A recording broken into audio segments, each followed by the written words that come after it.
दोस्तों, जब से आदम अलैहिस्सलाम का मुजस्समा बनकर तैयार हुआ, तब से लेकर कयामत तक के तमाम अबुल आदम की औलाद को बहकाने, राहे हक से हटाने और तरह तरह की मुसीबतों में फंसाने का जिम्मा शैतान मरदूद ने अपने जिम्मे ले लिया है।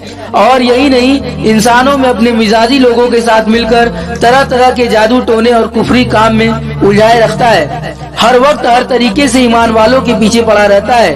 हुजूर सल्लल्लाहु अलैहि वसल्लम का इरशाद है कि शैतान मरदूद इंसान का खुला दुश्मन है। ये लोगों को गलत कामों को करने में उकसाता है। जादू टोना, नजर का लगना, ये सब अल्लाह के रसूल सल्लल्लाहु अलैहि वसल्लम के दौर से ही है। यहाँ तक कि खुद आप रसूलुल्लाह सल्लल्लाहु अलैहि वसल्लम पर भी जादू टोना किया गया। आज हम आपको एक ऐसा अमल बताएंगे जिससे इन सभी बुरी चीजों से आपको इंशाअल्लाह निजात मिल जाएगा। इस किसी पर जादू टोना या नजर का असर हो, उसे चाहिए कि खुद या किसी और से सूरह इखलास, सूरह फलक और सूरह नास बगैर बिस्मिल्लाह के 3 बार पढ़े और